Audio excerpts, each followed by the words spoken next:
Isang magandang bagong Pilipinas. Ngayon ay Miyerkules, February 26, 2025. Diretsahang usapan ng mahalagang issue sa bansa, kasama ang kinatawan ng mga ahensya ng pamahalaan. Mula sa Presidential Communications Office, ako po si Joey Villarama. Mula rin sa Presidential Communications Office, ako po si Weng Hidalgo. Ihahatid namin ang mga programa at serbisyo para sa taong bayan. Tutok lang, narito na ang bagong Pilipinas ngayon.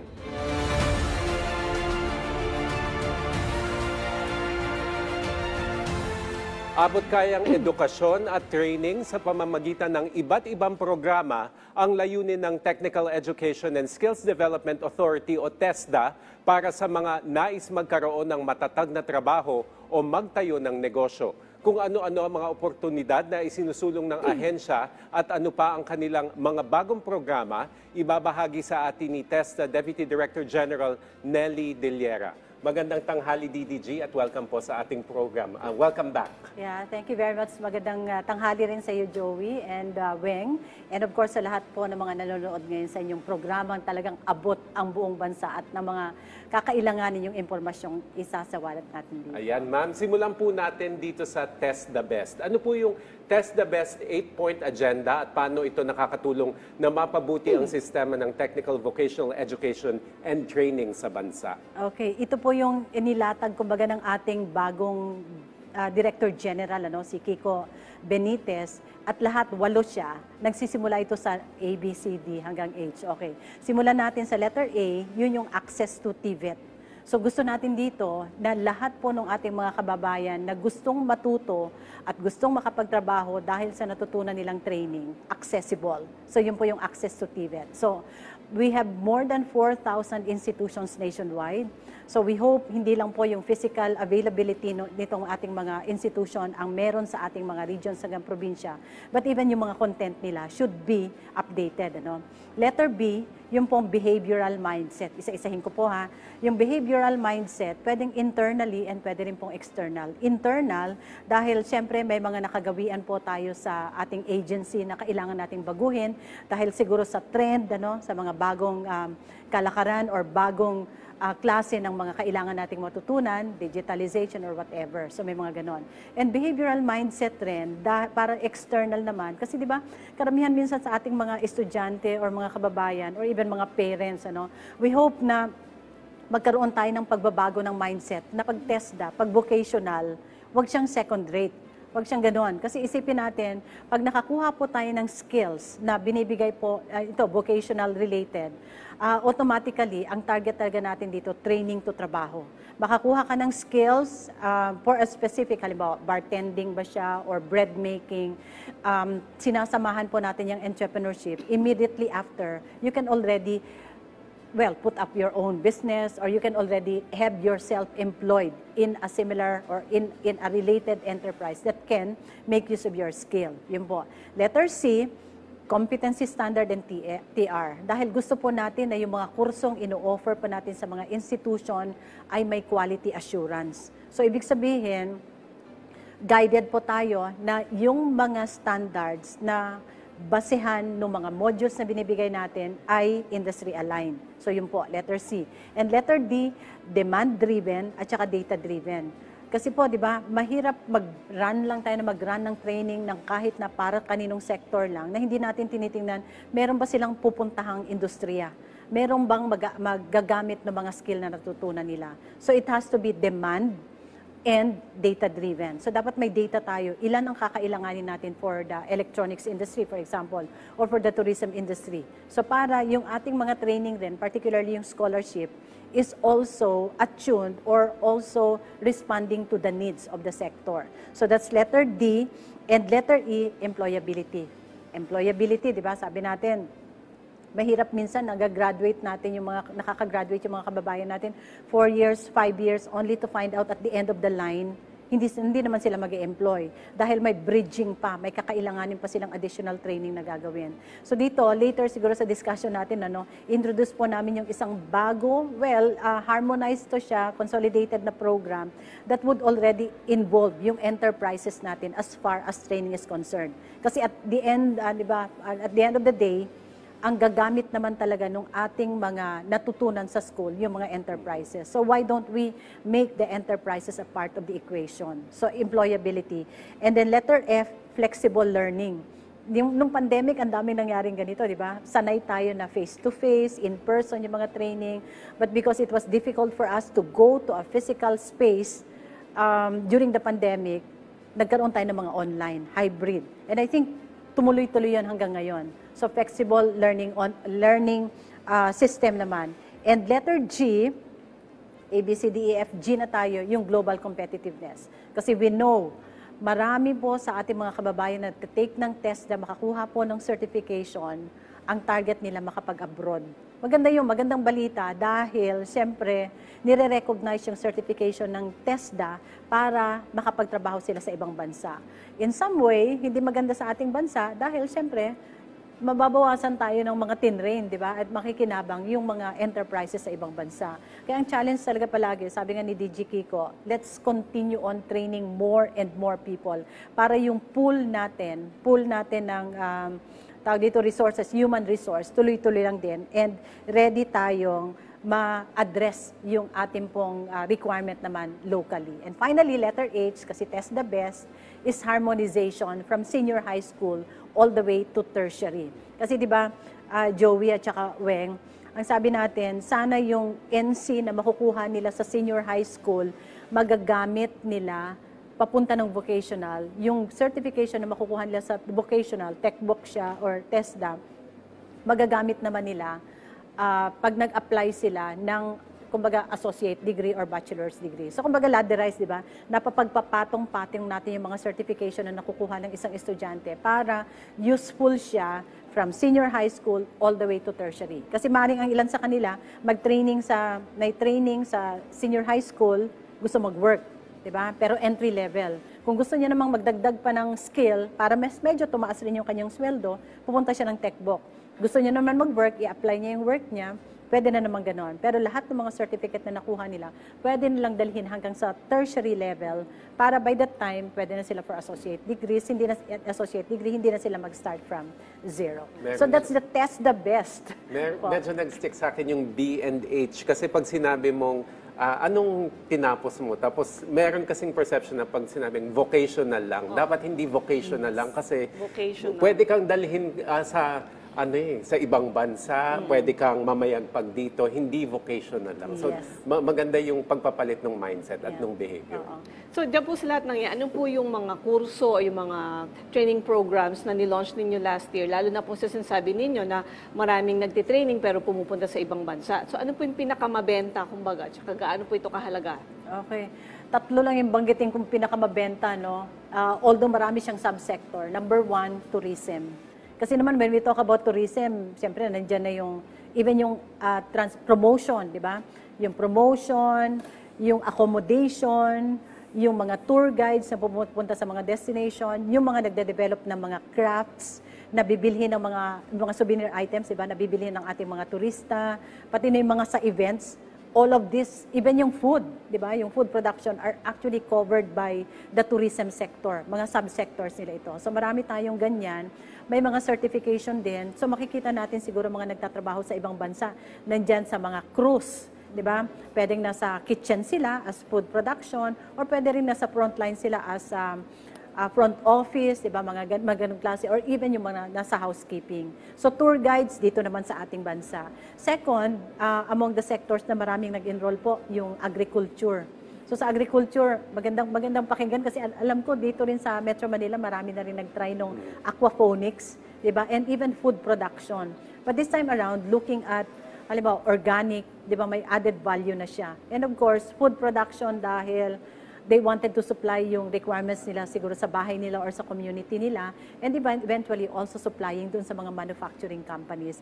And another one would be electronics. Yung electronics, ito yung trend na rin ngayon, ano? Kasi tinitingnan nga natin, maraming pwedeng mapapasukan siya, mechatronics, advanced manufacturing, yung mga ganong klase. So, maganda yung combination niya kasi meron tayong, hindi naman, not so traditional, kasi even when we say tourism siya, nagdi-digitize na rin sila. Meron na rin mga digitalization efforts, halimbawa sa booking, di ba ganon, even yung promotion, even yung tour guiding, may mga incorporation na rin ng digital, up to yung electronics or advanced manufacturing. Diyan po sa mga nabanggit nyo, ma'am, tourism, electronics at saka agriculture, meron po tayong partnerships para talaga masustain yung interest at saka yung productivity level sa mga sektor na ito.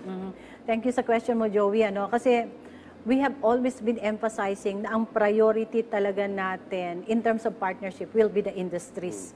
Kasi ganun, palagi rin natin sinasabi, at the end of the day, saan ba pupunta yung mga trainees natin? Saan pupunta yung mga graduates natin? They will actually be going to the enterprises, di ba? So, dapat kasama sa equation yung enterprises. So, ang partner natin, for example, sa tourism, we have a long-running industry TVET board. Ang tawag po natin sa kanila, TIVFI. Tourism Industry Board Foundation Incorporated or something, maganda nito, alam mo, Joey, I worked with the Department of Tourism before I joined DTI and now I joined TESDA. So, kakilala ko yung mga nandoon sa industry board. Ito yung mga nanggagaling sa accommodation, nanggagaling sa mga travel agency, nanggagaling sa mga yung mga tour operators, and even food. So, nandyan sila, most of these are actually industry association. So, ang tulong na ginagawa nila dito, they provide inputs to TESDA, like for example, yung labor market information, gaano kadami ang kakailanganin natin in a particular subsector. Marami ba tayo ngayon for events? Marami ba tayo for accommodation? Yung mga ganong klase. So they provide all those information sa TESDA para TESDA naman can respond in terms of providing siguro scholarship, gaano kalaki yung scholarship na i-allot natin for that particular subsector. And in addition to that, kasi alam natin pag tourism, well, all sectors, when we talk about industry players, updated sila. Alam nila kung ano na yung mga bago, hindi lang sa Pilipinas, but sa ibang bansa. Kaya yun rin, ini-inject nila doon sa mga training programs na ibibigay natin sa mga trainees. So kung kailangan ba siyang digitalization, like for example, sa tour guiding, there were times before, during the pandemic, and I think even until now, kung hindi mapupuntahan yung isang lugar, dinevelop na yung mga, tawag dito, yung VR, virtual reality or augmented reality. So kahit hindi ka makapunta doon, meron ng mga ganong gadgets na making available sa ating mga tourists how to go to those places even if these are not accessible. Yung mga ganong klase.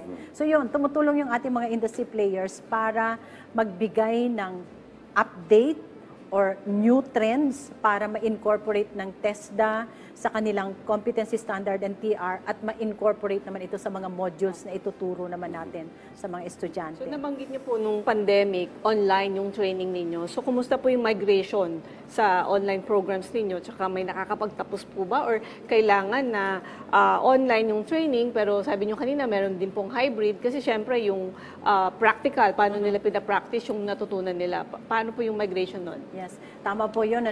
Maraming programs talagang TESDA. Ang number that we have online, yun sa TESDA online program, actually reaches 10,000. So yun, syempre karamihan yun, were actually taken from the existing modules that we have and it's made available nga online para kahit saan man sa Pilipinas or even kahit saan man sa mundo, ma-access nila yung programs na yon. Tama po yung sinasabi niyo, Ma'am Weng, na yung may mga training na kailangan ng practical. So, yung theoretical side ng mga training can actually be availed online. Pero when it already requires like facilities or equipment dahil actual use, that's the time that we encourage them to really go to the enterprises and learn it from the enterprises themselves. May mga ginagawa rin po tayong mga kumbaga innovation, like for example, even if we make it available online, sometimes sinasamahan natin siya, kumbaga blended, sinasamahan natin siya ng actual face-to-face. Parang ganun siya, certain percentage. Kasi nakita rin namin, kahit na ako nakita ko sa DOT before and even sa DTI, sa PTTC, na when we live, hindi ko alam kung sa Pilipino lang ito, kung iwanan natin yung isang Pilipino na mag-aral online on his own, minsan hindi tinatapos. Di ba sayang naman, parang ganon. So paano mo pa ma-expect na ipapasa nila yung assessment kung hindi nila tinapos? So what innovation that we did is we blend. So may online, pero at times, merong tawag dito On-site, face-to-face, di ba? Parang face-to-face. gano'n. Face-to-face siya para ma-monitor natin and ma-follow up natin kung ano na yung learning, ano na yung development, hanggang doon sa assessment. Yun siya. So, ang palaging challenge at talagang hinihingi namin doon sa mga nag-enroll, tapusin natin. Kasi you actually also earn a certificate, di ba? Certificate at the end of the training, which you can also use wherever you want to go, for employment. Ano naman po yung mga hakbang na ginawa ng ahensya to ensure na globally competitive po, lalo na yung mga kurso na kinukuha ng ating mga kababayan? Okay. Maganda po yung direction ng ating bagong Director General ngayon, Secretary Kiko. Gusto ko lang talagang banggitin, kasi siyempre he comes from the academe, di ba, nag-EDCOM siya, nag-congressperson din siya, dagdag ko pa, naging presidensya ng PWU. So talagang very appropriate siya. Nag-education rin siya sa US. Parang very appropriate siya to sit as a Director General of TESDA. Okay. Isa sa mga ginawa is yung recognition nung mga, kumbaga, training programs ng industry leaders. Diba? Kasi noon, parang lahat kailangang aligned with TESDA competency standards, okay? Although nagdahan-dahan na rin even yung training regulation. Like for example, magbabanggit na lang po ako, may mga industry leaders tayong sinasabi like Microsoft, di ba? Or Google, or Visa, or etc. Marami tayong mga industry leaders na alam natin, pag nakuha natin yung skill, may nakuha tayong certification from these companies, na gagamitin natin when we apply for work, i-recognize siya, hindi lang in the Philippines, but globally. Sample ko lang, very basic. Di ba pag nag-a-apply, sinabi ko nga kanina ito sa talk namin doon sa isang program namin sa DTI, pag nag-apply minsan, tinitingnan natin ano ba yung mga nakalagay sa skills. Basic, minsan may naglalagay na doon na I know parang skill in Microsoft, halimbawa, PowerPoint, di ba, Excel, yung mga ganon. And sometimes, it's already an advantage to an applicant. So what I'm saying is, yung mga industry leaders natin who are globally recognized is now what we also consider in TESDA as something that we would also want to recognize. Parang ganun, pwede siyang co-branding. And eventually, pwede naman natin gawin rin yung ating CSNTR, aligning it with them or harmonizing it with them para yung ating existing ngayon, ma-update rin natin sa global standard and industry standard. So magkakaroon, kunyari ma'am, ng certification or parang dokumento na magsasabi, bihasa itong graduate na ito sa ganitong skill. Parang ganon. Yes po. Parang co-branding siya. So, yun yung mga isa sa pinag-uusapan pa namin. It's not yet in place, but it's already part of the discussion. And we've already started talking to some of these industry leaders. Kasi ganun rin naman yung gusto nila. Co-branding, may TESDA, meron rin yung logo ng industry leader na yon.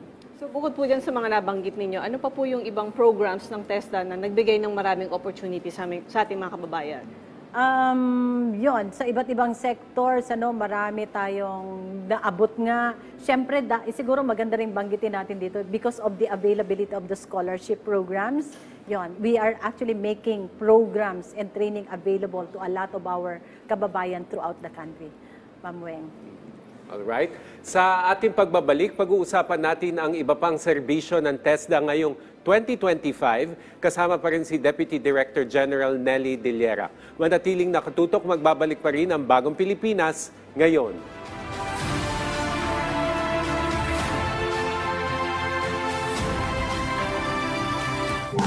Sa darating na halalan, mahalaga ang kaalaman. Makisa sa masusing talakayan ng mahalagang isyu at impormasyon na dapat pagtuunan ng pansin ng bawat botante. Kasama ang mga eksperto at kinatawan mula sa Commission on Elections, COMELEC, Usapang Halalan 2025. Magsisimula na ngayong March 1, dito lang sa inyong People's Television.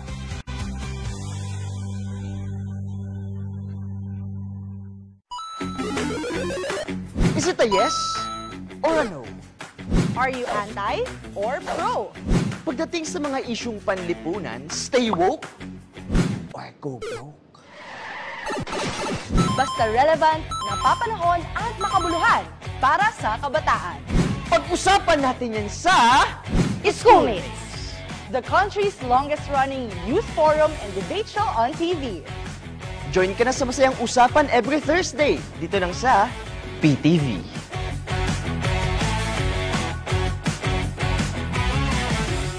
Mabuhay! Uy, malapit na eleksyon. Nakapili ka na ba ng kandidato? Kung hindi pa, tara. Kilatisin natin ang mga kandidato ng 2025 elections. Busisiin natin ang kanilang mga plataforma at alamin natin kung sino sa kanila ang talagang tutupad ng pangako at kung sino ang nagpapaikot lamang ng ating mundo. Know your candidates. Malapit na.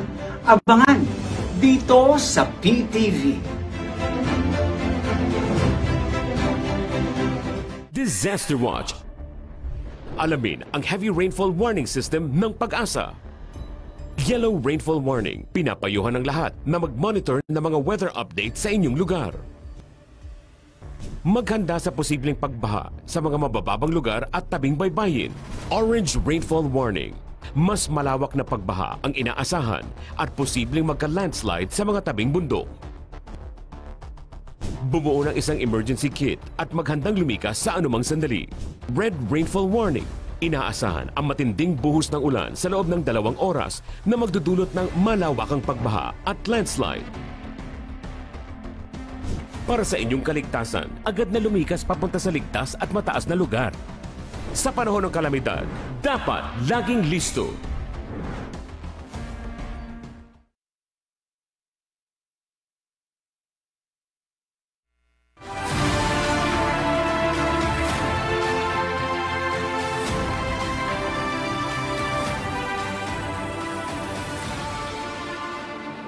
Nagbabalik ang Bagong Pilipinas ngayon at kasama pa rin natin si TESDA Deputy Director General Nelly Deliera.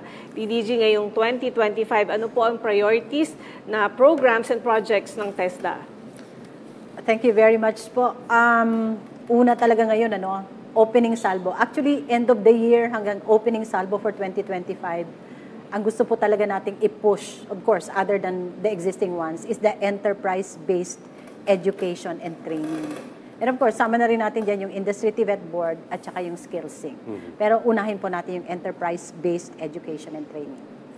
Ayan. So, sa ano naman po, para po mas enhance yung qualifications ng ating mga kababayan, gayon din yung standards nung itinuturo natin sa kanila, ano naman po yung mga ilulunsad nating mga programa patungkol dito? Okay. Ito po yung, balikan ko lang din yung enterprise-based education training dahil connect rin ito dito sa qualification. Ang ini-involve po natin dito sa IBET na lang po tawagin natin, signed po into law ni PBBM, tawag dito, kailan ba siya? November 7, 2024. And this coming Friday, actually, ang signing niya was 90 days after, supposedly, Feb 20. Pero gagawin na po natin yung ceremonial signing this coming Friday. Okay, ano bang importance nito? Apat yung tinitingnan nating na-involve dito. Importante yung enterprise. Pangalawa po yung learner. Pangatlo po yung ating pong training institutions. And pang-apat po yung government. Doon po sa mga enterprises, sila po ang mag-identify or sila po ang magsasubmit sa TESDA ng training plan na gusto nila pong i-run. Diba? Ang maganda nito, kasi sila mismo ang nakakaalam kung ano yung gap na meron within their enterprise in terms of skills. So, given the gap that they have in their enterprise, ano ba yung training na dapat ibigay nila doon sa mga tao nila? So, gagawin nila yung training plan, ipapa-assess po nila sa TESDA, and if it's evaluated and it's aligned with the qualifications, sabi nga natin kanina, and the standards, potentially mabibigyan po siya ng scholarship na maran. Of course, second natin dito sa, tawag dito, enterprise, yung sa IBET po, yung learner. Kasi sayang naman, di ba? Merong program yung enterprise, pero wala naman tayong learner na mag-e-enroll, sayang naman. So, ang target natin dito, senior high school, pati na rin yung mga nasa workforce na ngayon. Kasi baka mayroong upskilling na tinatawag tayo. Baka mayroong isang kumpanya na ganun pa rin, nakita niyang may need yung kanyang mga tao within the organization na i-upskill, kasama rin po yon. So, sila po yung gagawa nun. And finally, and pangatlo po, yung training institutions. Kasi meron naman po tayong mga enterprises na hindi familiar sa paggawa ng learning outcomes, iba ng lesson plan, okay, ng training plan. So sila po yung magiging katuwang ng enterprises para gumawa po nito. And finally, yung government agencies, gusto natin silang nandoon din para mabigyan rin ng direksyon yung enterprise kung ano ba yung priority ng government, ano yung direction ng government, para rin yung mga programs that are offered by these government agencies can also be availed by the enterprise, the learners, and even yung mga training institutions. So sama-sama dapat ito sila sa isang equation. So ma'am, gaano po kahalaga yung pakikipagtulungan nitong enterprises sa TESDA pagdating naman sa workforce development? Kasi nabanggit nyo ma'am kanina na baka may na-identify si enterprise na program, pwede natin ituro to, tapos walang learner. So paano natin ma-encourage na may learners dun sa particular para magkaroon tayo ng ng workforce? Yes, maganda yung sinabi natin kanina, di ba? Yung behavioral mindset. Ito po yung gusto talaga natin dito. Ang mindset dapat ng kahit na sinong nag-aaral, sinong learner, ang ending niya, saan ba siya trabaho, sa anong trabaho mapapasukan niya. So, ang way that we're encouraging them is yung training to trabaho. Pangalawa dito, of course, balik rin natin, ano ba yung labor market information. So, babalik po ulit namin sa enterprises, anong klaseng skill ang kailangan ninyo. So, kung na-identify nila yung skill, ilalabas rin po natin sa mga training institution. Ito po, parang sasabihin natin dito, ito yung dapat na bigyan natin ng importansya in terms of scholarship, in terms of number of training, dahil may sigurado po silang pupuntahang trabaho. Yung parang ganun siya. So, ganun yung extent na ginagawa natin for us to be able to encourage yung mga learners na talagang i-take yung mga training programs that we are offering because it actually responds to the requirement of the industry in terms of volume and in terms of content. So wala naman pong age limit para doon sa mga gustong matuto at syempre makahanap pa ng trabaho. Baka kasi yung iba medyo may edad na, tapos gusto pa rin magtrabaho or gusto makapag-abroad. Meron po ba tayong limit or wala naman? Okay, minimum age po natin, under the EBET ito, is 15 years old. Diba? Yun yung mga nasa senior high school. Meron tayong, yun yung general EBET na tinatawag. But anyway, I would discuss it na lang. Para ganun lang siya, minimum 15 years old. Ang max po, wala. Importante rin po, siguro ma-emphasize natin dito, high school graduate or siyempre marunong magbasa kasi di ba pag nag-training tayo, yun, kailangan marunong magbasa, nakakaintindi ng yung may comm skills, mga ganong klase. So kahit na anong edad pwede. Last week, we had an MOU signing with the National Commission for Senior Citizens. So yun, tinitingnan naman natin yung senior citizens, hindi lang po sila, yun, kasama sila sa ita-target natin pag gusto pa rin po nila mag-upskill. Kasi alam natin, skilled na yung mga yon. Gusto pa rin nila mag-upskill, gusto nila makatulong. Kasi kung titingnan natin minsan sa ibang bansa, di ba? Meron pa rin papel yung mga senior citizen. Hindi na masyadong physical yung work na pinapasukan nila, but they can still contribute. And another thing, looking doon naman sa mga senior, pumunta tayo ng senior sandali. Yung sa mga senior, alam natin, di ba? Senior citizen na rin ako. Marami silang skill, sayang kung alam mo yon, i-let go na lang natin. Baka pwede pa nating mapakinabangan yon so that they become trainers, they become experts, they become assessors pa rin ng TESDA or any training institutions or even the enterprises. Ano naman, ma'am, yung pakinabang sa mga kumpanya o enterprises dito sa enterprise-based training na ito? So ano yung balik sa kanila? Okay, ang balik talaga sa kanila dito, Joey, malaki yung problema natin before. Hindi ko alam kung hanggang ngayon, well, nandiyan pa rin siguro yung skills mismatch. Kasi di ba, pag nag-apply ng trabaho yung isang graduate, TESDA man siya or bachelor's degree holder man siya, minsan yung mga kumpanya nagkakaroon pa ng bridging program. Or meron pa silang mga internal training, di ba? Bago nila masasabing naka-adapt na yung bagong applicant doon sa kultura ng isang industriya or ng isang enterprise. But dito po sa enterprise-based education training, 40% nung time is allotted doon sa training institution. Or yung 60% doon mismo sa enterprise. Or sometimes, pwedeng stand-alone, 100% sa enterprise na gagawin yung training. So, ibig sabihin, trainee pa lang siya, pero nasa loob na siya ng isang kumpanya. So, ano ba yung, kung ako naman yung isang kumpanya, bakit pa ako maghahanap sa iba, di ba? Meron akong trainee dito na ang alignment niya is on the requirement of my company itself. So, madali na yon, ano? I think that's one of the most important and significant impact nitong programa na ito because they learn what the industry is also already doing. Ang balik pa nito,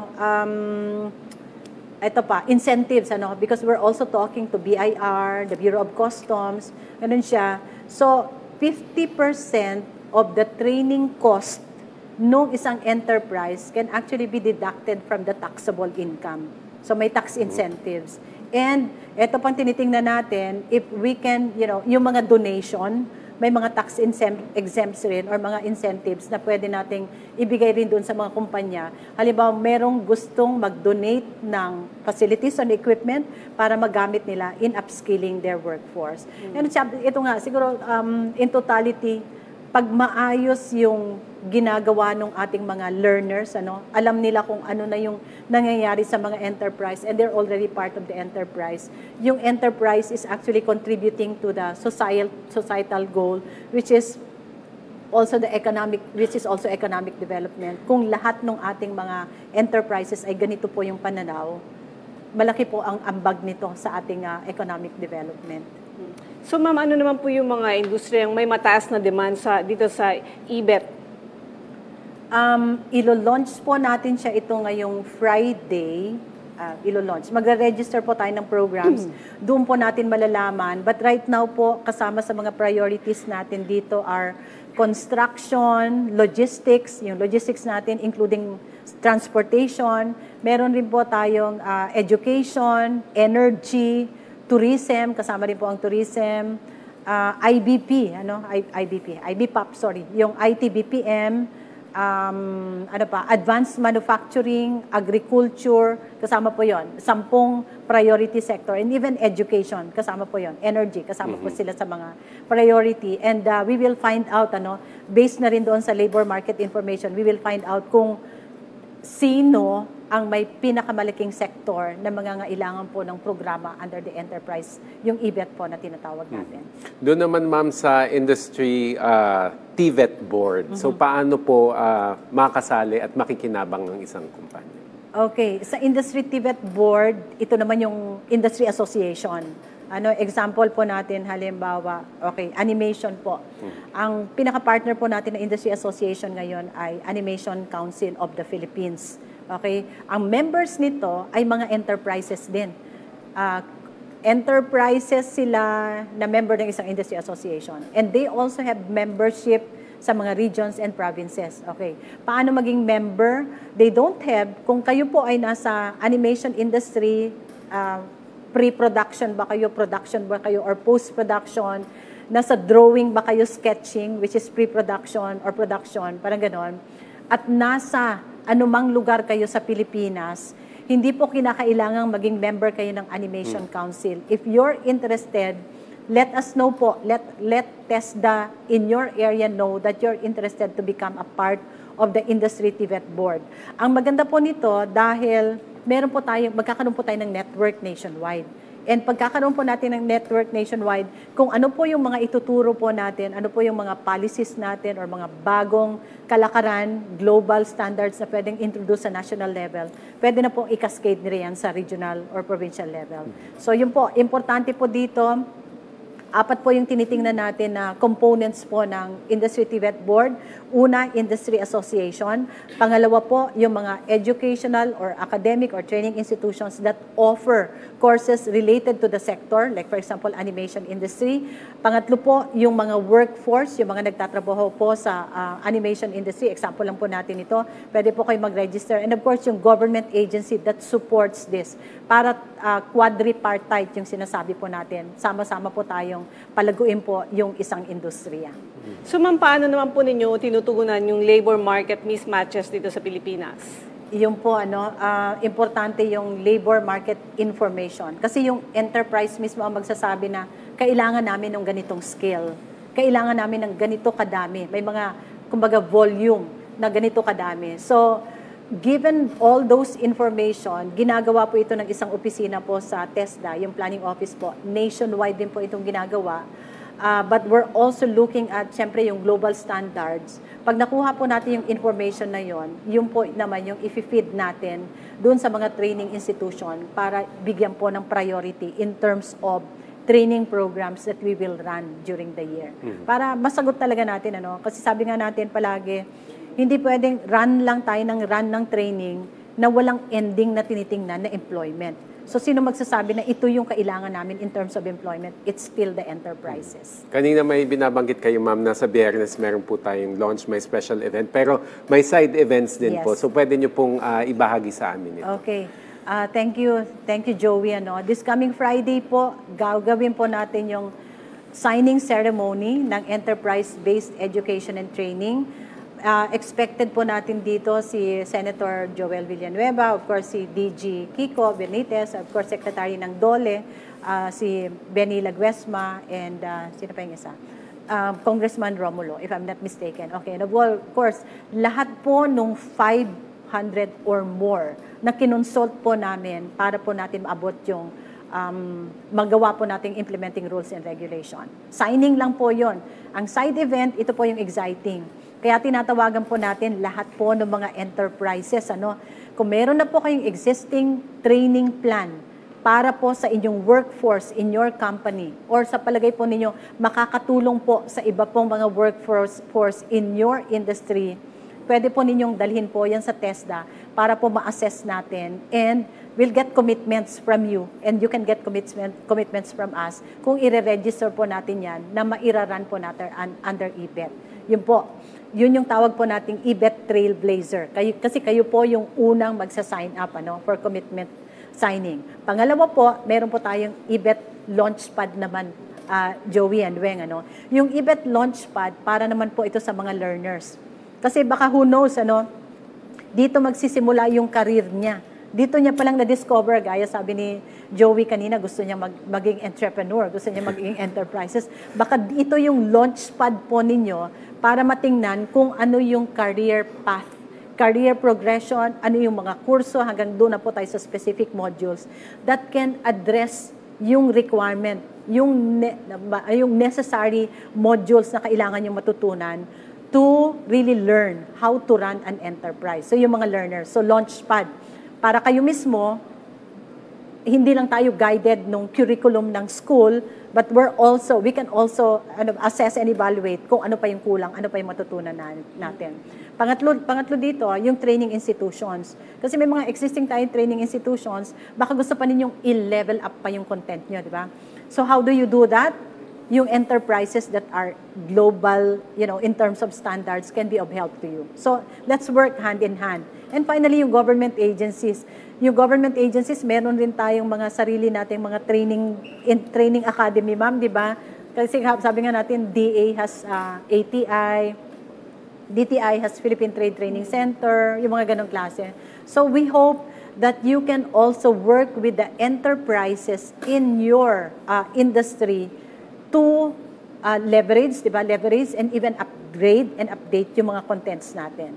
Just like any training institution, private ba siya or public, yung mga government-run training institution can also help, di ba? Can also help yung ating mga stakeholders. And you can also be assisted by the existing enterprises para maipataas natin yung level ng ating mga contents. Exciting yung sinasabi ni Ma'am, no? So, sa mga interesado po na kumuha ng kurso dyan, may bago po bang proseso? Yes, magre-register po tayo, mga enterprises, i-register po natin yan sa TESDA. Yung pong mga learners natin, piliin po ninyo kung ano pong tamang programa, para sa inyong career progression. Register lang po. Pinakamalapit na TESDA, we have more thousands actually na TESDA training institutions and even TVIs nationwide. And even yung TESDA regional and provincial offices po natin who can actually provide you information on that. And very responsive po yung ating online, yung sa ating pong website, yung Facebook account natin, pwede po kayong magtanong doon because very responsive po, magbibigay po kami ng information para sa inyong lahat. Maraming salamat po sa mga impormasyong ibinahagi ninyo sa amin, DDG Diliera.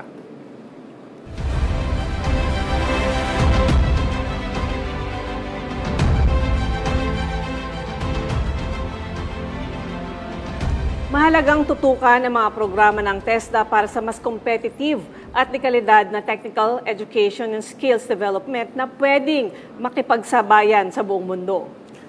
Kaya sa ating segment na Mission to Accomplish DDG, kung meron kayong single mission na gusto nyong matupad, ano po yun? Okay. Gawin kong 3 pwede. Sige po.